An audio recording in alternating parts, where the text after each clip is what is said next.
Hey, David and Mariko, good to see you. Thanks so much for sharing a little bit of your experience and wisdom. During this stay-at-home order, it can be challenging, and when those challenges happen, different things can kind of bubble up in our hearts. Why don't you introduce yourself and maybe talk a little bit about some of the challenges and some of the things that you're seeing bubble up? Well, I'm David Croswell. This is my wife, Mariko. Mariko is the Grace Kids Director at Grace Bible Honolulu.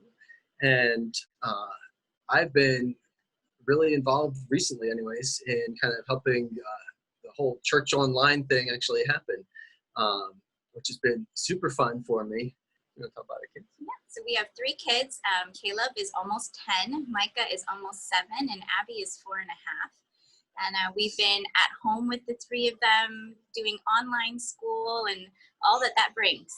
But also, at the end of the day, most days, we're pretty tired. It's become hard for us. We've kind of noticed that, we get short with our kids, short with each other. Usually in the evenings, we're trying to just prevent World War III from breaking out, or, just keep the kids in their bedroom, so they actually go to bed. But, we just find ourselves resorting to the because I said so and just kind of leaving it at that, and rather than finding peaceful ways to work things out with each other.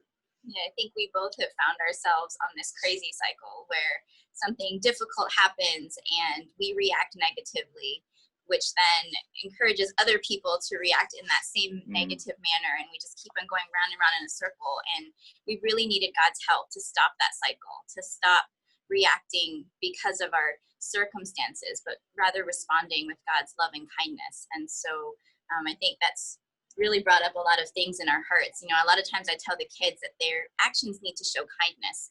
And one day when our kids were just going at it, and I gave them a look, and I think a lot of women out there will understand the look that you can give to people, and it showed all of the ugliness in my heart. And my daughter actually told me, she's like, "Mommy, your face does not show kindness right now." And that really stopped me in my tracks. And I was like, oh my goodness, I need to take care of this because this is not good.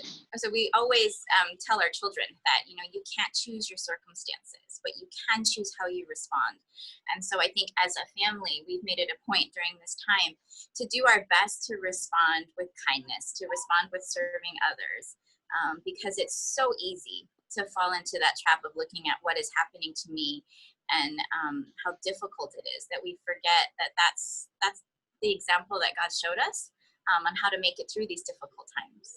I think one thing that we've really honed in on as a family is 2 Chronicles 20:12, where it says, we do not know what to do, but our eyes are on you. And so that's what we've really tried to do. We've kind of came up with the 3 Ps, as we call it at home. We pray together, we play together, and then we prioritize our relationship with our family and with our children. Like you've taught us at these parent huddles that we go to, that we're parenting for the long term.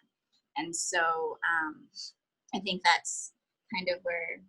Yeah, we don't want to do anything right now, acting out of frustration or just reacting that would jeopardize our relationship with our kids, in the future. But, just use this time to experience, the difficulties together, and to go through that in a way that's reassuring to them, and also where we can just kind of come together and pray together, ask God to help us through it, ask God to give us the patience and the grace that we need.